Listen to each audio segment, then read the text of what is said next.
தமிழ்நாடு முதலமைச்சர் அவர்கள் தமிழ்நாட்டில் இயங்குகின்ற பழைய பேருந்துகளை மாற்றி புதிய பேருந்துகள் இயக்க வேண்டும் என்று நிதி ஒதுக்கி அடிப்படையில் தேர்தலுக்கு முன்பாக நாடாளுமன்ற தேர்தலுக்கு முன்பாக 1000 புதிய பேருந்துகள் மக்கள் பயன்பாட்டில் வந்துள்ளது. அதற்கு பிறகு அடுத்த சுற்றிலே இன்றைக்கு 23 புதிய பேருந்துகள் நாகர்கோயில் மண்டலத்தில் மார்த்தாண்டத்தில் துவக்கி வைக்கப்பட்டிருக்கிறது. மாண்புமிகு பால்வளத்துறை அமைச்சர் மனோ தங்கராஜ் அவர்கள் அதை துவக்கி வைத்தார். இதனைத் தொடர்ந்து தமிழ்நாடு முழுவதும் இந்த வாரத்திற்குள்ளாக கிட்டத்தட்ட 300 பேருந்துகள் புதிய பேருந்துகள் மக்கள் பயன்பாட்டில் கொண்டு வரப்பட்டிருக்கிறது. மொத்தம் 7200 பேருந்துகள் வாங்குவதற்கு முதலமைச்சர் அந்த பேருந்துகள் தயாரிப்பு நிறுவனத்திலிருந்து வர பழைய பேருந்துகள் எல்லாம் மாற்றி புதிய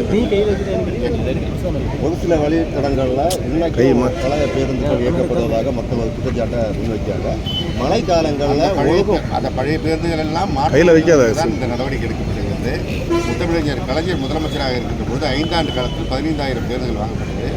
அதிமுக ஆட்சி 10 ஆண்டு காலத்தில் 14000 பேருந்துகள் தான் வாங்கினார்கள். அவர்கள் கூடுதலான பேருந்துகளை முறைப்படி கலைஞர் அவர்கள் வாங்கியிருந்தது கூட வாங்கினா இன்னும் 15000 பேருந்து வாங்கி அப்படி இல்லாமல் இன்னொரு 5000 பேருந்துகள் வாங்கியிருந்தாலும் கூட இன்றைக்கு இந்த பழைய பேருந்துகள் இயக்குகின்ற சூழல் இருந்திருக்காங்க. எனவே தான் இந்த பழைய பேருந்துகள் இயங்கியிருக்கிறது. அதை மாற்றுவதற்கு தான் முதலமைச்சர் உத்தரவிட்டு அந்த பேருந்துகள் வந்து புதிய ஓட்டுநர் நடத்துனர் எடுக்கின்ற பணி துவங்கிவிட்டது. ஏற்கனவே அரசு விரைவு போக்குவரத்து கழகத்தில் 685 பேர் எழுத்து தேர்வு நேர்முக தேர்வுலாம் முடிவிட்டு பணிக்கும் இணைந்து விட்டார்கள். மற்ற போக்குவரத்து கழகத்தில் நாடாளுமன்ற தேர்தல் நடைபெற்ற காரணத்தில் அந்த பணி நிறுத்தப்பட்டிருந்தது. இன்னும் ஓரிரு மாதத்தில் அந்த பணி துவங்கி எல்லா போக்குவரத்து கழகத்திலும் புதிய ஓட்டுநர் நடத்தினர் பணிக்கு. ஓய்வு பெற்ற பணியாளர்களுக்கு அந்த ஓய்வூதியம் வழங்கப்படாமல் இருக்க ஒரு குற்றச்சாட்டை வச்சிருக்காங்க. அதை நிவர்த்தி பண்ணுறதுக்கு ஏதாவது நடவடிக்கை இருக்குமா? ஓய்வூதியம் ஏற்கனவே அதிமுக ஆட்சி காலத்தில் வழங்கப்படாமல் இருந்ததையெல்லாம் முதலமைச்சர் அவர்கள் ஆட்சிக்கு வந்த பிறகு 1800 கோடி ரூபாய் அதற்கு ஒதுக்கி அது வழங்கப்பட்டிருக்கிறது. இப்போது சமீப காலமாக இன்னும் வழங்கப்படாமல் இருப்பதற்கு நிதி ஒதுக்கி இருக்கிறார்கள். ஒதுக்கிய பிறகு அது வழங்கப்படும். அதாவது பல மாநிலத்தில் ஓய்வூதியமே கிடையாது. பல மாநிலங்களில் ஓய்வூதியத்திற்கு டிஏவே கிடையாது. தமிழ்நாட்டில் தான் முதலில் முத்தமிழறிஞர் கலைஞர் அவர்கள் ஓய்வூதியம் கொண்டு வந்தார்கள். அதற்கு டிஏ வழங்குகின்ற நடவடிக்கையும் இங்கேதான் கொண்டு வரப்பட்டது. ஓரிரு மாநிலம் மட்டும்தான் ஓய்வூதியமாக இருக்கிறது. அந்த டிஏவையும் நிறுத்தியவர்கள் எடப்பாடி பழனிசாமி முதலமைச்சராக இருக்கும்போது தான் நிறுத்திவிட்டு சென்றுவிட்டார்கள். அது ஒரு நீண்ட காலமாக நிறுத்தப்பட்டிருக்கிறதால் மிகப்பெரிய அளவிலான தொகை வழங்கப்பட வேண்டியிருக்கிறது. அது குறித்து மாண்புமிகு முதலமைச்சர் அவர்கள் கொண்டு சென்றிருக்கிறோம். நிதித்துறை ஏற்கனவே பல்வேறு சிக்கல்கள் அதிமுக ஆட்சி காலத்தில் ஏற்பட்ட நிதி சுமை, கொரோனா காலத்தில் ஏற்பட்ட பொருளாதார நெருக்கடி இதெல்லாம் தாண்டி தான் பல்வேறு திட்டங்கள் செயல்படுத்தப்பட்டு வருகிறது. எனவே நிதி நிலைமை சீரான பிறகு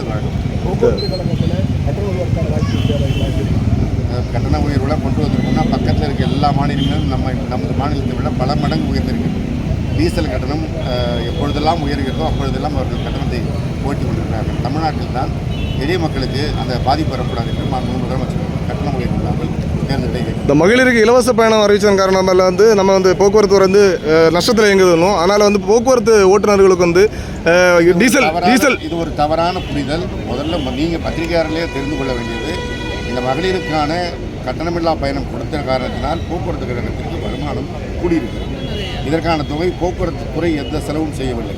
மாண்புமிகு முதலமைச்சர் அவர்கள் இதற்கான தொகையை, அந்த மகளிருக்கான விடியல் பயணத்திற்கான தொகையை போக்குவரத்து துறைக்கு வழங்குகிறார்கள். இந்த ஆண்டும் 2800 கோடி ரூபாய் வழங்கியிருக்கிறார்கள். அப்படி வழங்குகின்ற காரணத்தினால்தான் போக்குவரத்து துறையில் பணியாற்றுகின்ற ஓட்டுநர் நடத்துனர் போன்ற எல்லோருக்கும் முதல் தேதியில் சம்பளம் வழங்கப்படுகிறது. பக்கத்தில் இருக்கின்ற மாநிலங்களில் நீங்கள் விசாரித்து பார்த்தால் 2 மாதங்கள் 3 மாதங்கள் சம்பளம் வழங்க முடியாத நிலையெல்லாம் இருக்கிறது. தமிழ்நாட்டில் அந்த நிலை இல்லாத காரணம் மகளிர் விடியல்.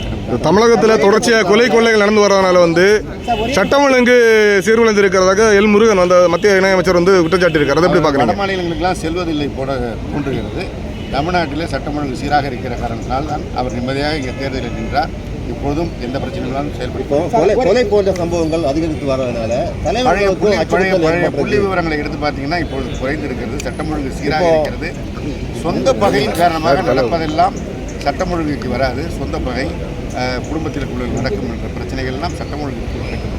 தனியார் மாவட்டத்தில் உதிரி பாகங்கள் இல்லாமல் வண்டிகள் வழி நடுவில் படுக்கிறது அதிகமாகிட்டு வருகிறது. அதாவது ஓரிரு வாகனங்கள் போகின்ற போது அந்த பஞ்சராகி நிற்கிறதுனால அந்த டயர் இல்லாமல் நின்றுக்கலாம். அதுதான் 20000 பேருந்துகள் கொண்ட ஒரு போக்குவரத்து துறை மிகப்பெரிய நம்பரில் இருக்கிற அதில் ஒரு வாகனம் இரு வாகனம் ஒரு வாரத்திற்கு ஒரு முறை சேதமாவது ரிப்பேர் ஆவது என்பது தவிர்க்க முடியாது. அவற்றையெல்லாம் சரி செய்து தொடர்ந்து நடவடிக்கை எடுக்கும். இப்போ ஜான் பாண்டியன் போயிட்டு ஆபத்துன்னு சொல்கிறாரா சார்?